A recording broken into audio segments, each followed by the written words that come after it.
তরিকার উপর বিস্তারিত আলোচনা হয়েছে। তাতে বলা হয়েছে যে বাংলাদেশে অধিকাংশ মানুষ 3 বিদআত দিয়ে নামাজ শুরু করে। 3 বিদআত দিয়ে, সুন্নাত দিয়ে শুরু করেন না, এক তো বিদআত দিয়ে, আবার এক বিদআত না, 1 2 3, হ্যাঁ, বিদআতের বেড়া আর বেড়া, প্রাচীর আর প্রাচীর। কেমন করে কবুল হবে? যেখানে নবী সাল্লাল্লাহু আলাইহি ওয়াসাল্লাম বলছেন যে মান আমিলা আমালান লাইসা আলাইহি আমরুনা ফাহুয়া রাদ্দুন, মায়াস রাদিয়াল্লাহু তাআলা হাদিস বর্ণনা করেছেন যে যেই ব্যক্তি এমন কোন আমল করবে যেটি নবী সাল্লাল্লাহু আলাইহি ওয়াসাল্লামের তরিকায় নয়, সেটি হচ্ছে প্রত্যাখ্যাত মরদুদ। আর শুরু করে নামাজ প্রথম নামাইতো পড়ে, উর্দু ভাষায় বলে মাই নিয়াত করতা হুঁ ওয়াস্তে আল্লাহ কে, হ্যাঁ, এরকম করে। বাঙালিরা আবার আরবিতে মুখস্থ করে 6 মাসে 1 বছর ধরে, আর নিয়ত মুখস্থ নেই, সেজন্য ফরজ নামাজ তর করে কুপুরিও করে। কি করবো না, নিয়ত মুখস্থ নেই, নামাজ পড়া না কেন? নিয়ত মুখস্থ নেই, বিদআত মুখস্থ নেই, সেজন্য ফরজ আদায় করে না। বিদআত মুখস্থ নেই, সেজন্য ফরজ আদায় করে না, কুফরি করে। আউযুবিল্লাহ। নামাইতো পড়া এক বিদআত। 2 নম্বর বিদআত হচ্ছে মুক্তাদি হলে ইক্তাদাইতু বিহাযাল ইমাম, হ্যাঁ, দ্বিতীয় নিয়ত এটা ইক্তেদা করার নিয়ত। আর ইমাম বলবে আনা ইমামুল লিমান হাজারা ওয়া লাম ইয়াহজুর, যারা হাজির হয়ে গেছে, যারা পরে আসবে তাদের সবার ইমাম হইলাম, হ্যাঁ, ও এক বিদআত করলো।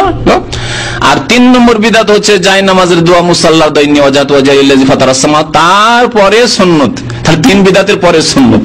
আল্লাহু আকবার, তাকবীর তাহরিমা।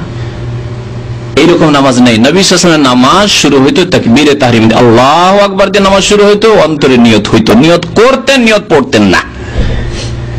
কোন সাহাবী, কোন তাবেঈ নিয়ত পড়েননি। ইমাম আবু হানিফা রাহমাতুল্লাহ আলাইহি থেকেও কেউ যদি প্রমাণ করতে পারে, আমি মেনে নেব যে ঠিক আছে বাবা, তুমি হানাফি, ইমাম আবু হানিফা করেছেন, যাক তাকলিদে সাক্ষী করো তুমি। তাও যদি প্রমাণ করতে পারে, তবুও তার শুকরিয়া আদায় করবা। আমি বিশেষ করে আলেম সমাজকে বলছি, বিদাতি আলেম সমাজকে, যে ইমাম আবু হানিফা থেকে প্রমাণ করে দেন যে কালা আবু হানিফা ইয়াতালাফাজুন নিয়া, মুসল্লি নিয়ত পড়বে, এই কথা ইমাম আবু হানিফা বলেছেন, ইমাম শাফি বলেছেন, মালিক বলেছেন, আহমদ বলেছেন, 4 ইমাম, কোন ইমাম বলেননি। তাহলে কোন শরীয়তের উপর আছেন?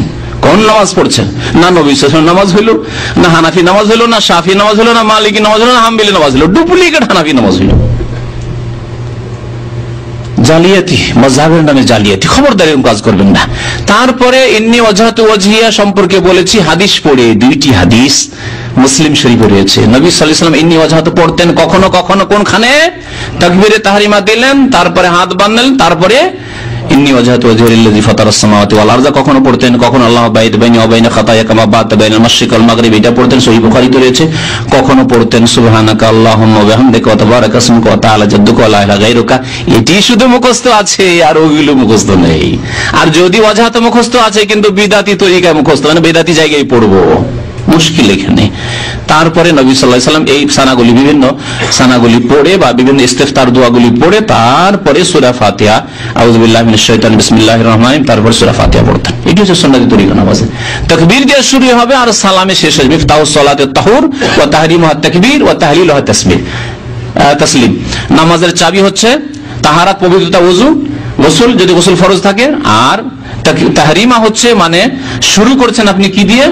তাকবীর দিয়ে, আল্লাহু আকবার দিয়ে, ওয়া তাহলিলুহা তাসলিম। আর সবকিছু হালাল, দুনিয়ার কাজ কথা হালাল হয়ে যাবে। সালাম ফিরলে এখন চলে যেতে পারেন, কাজ থাকলে চলে যেতে পারেন। এই দিয়ে নামাজ শেষ।